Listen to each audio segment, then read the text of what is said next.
world for decades. He became frustrated and decided to give a shot to becoming an entrepreneur. He had only a vision of what the possibilities could bring. Do you have the desire, the drive, and commitment to become an entrepreneur? This morning, Toastmaster Tim Ricke will share 6 words that can take you, if you choose, on the same path as he. Take note, fellow Toastmasters. It's the very heart of succeeding. Please welcome Toastmaster Tim Ricke with his speech, Bubbles. You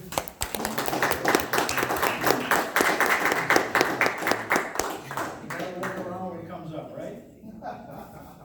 You know what, the thing is that we all have ideas we'd like to pursue.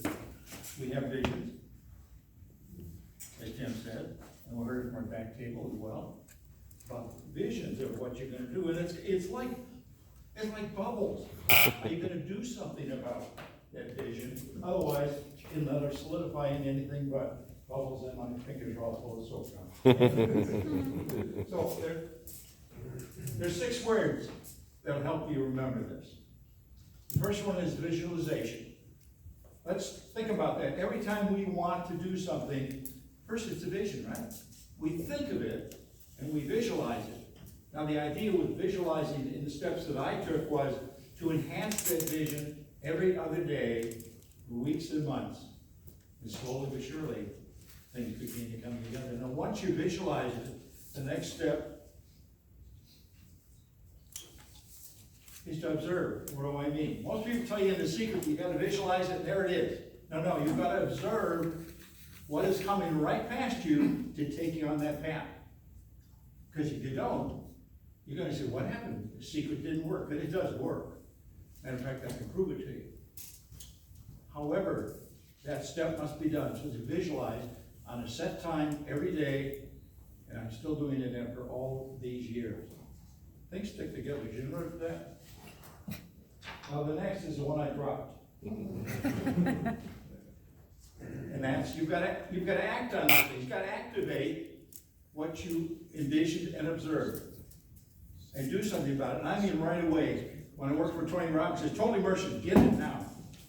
When I decided to become a rock star, yeah, right, John Denver music, the next day after the concert, I bought the guitar. The next day I bought that first guitar because I had to take action on what I was doing. Now the next 3 words come from Michael Gerber. Anybody know who he is? You ever heard of the E-Myth? Yep. Okay, Michael and I are good friends these days. And he said, now that you've got the idea, and you've done the observation, and you take that idea, and now you have to innovate it. And if you want to separate yourself from the competition, what is the difference with you and everybody else is doing the same thing? You don't have that, you're going to be sharing the same dollar all of the rest of them are. Like John Morgan says, man, size matters. That's a good tagline. He took it from a different direction, but it's a good tagline. So innovation is critical to that. But as you innovate, you have to quantify. You've got to measure what's going on so you know how to make the correction. I built $1 million business doing exactly that. You'll notice with entrepreneurs, they never start trying to make what they do better and better and better all the time. The ones that don't are the ones that fade away. I know I work for Sears. I worked here, I worked for the biggest retailer in the world at the time. I was a shoe salesman at 20 years old at Sears with 13 other guys on the floor and everybody was making money.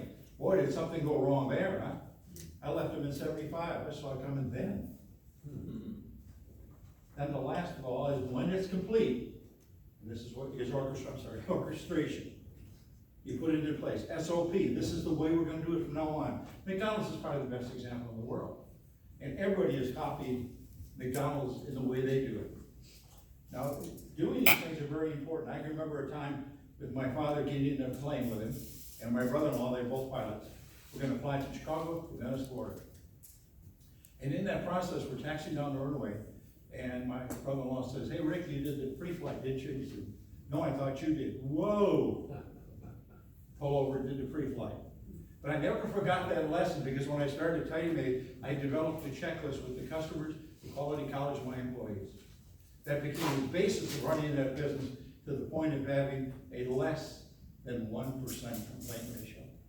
To this day, nobody does it. We actually did the checklist, signed it when we did the job and who did it, and left it in the home. Anybody else ever seen that before? They're still not doing that.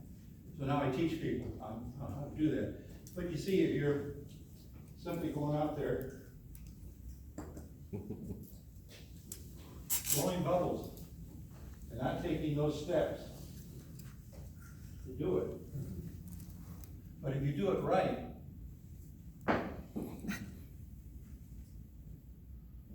it solidifies. And if you do it really right, the other thing that happens, well, it can be a diamond of an idea.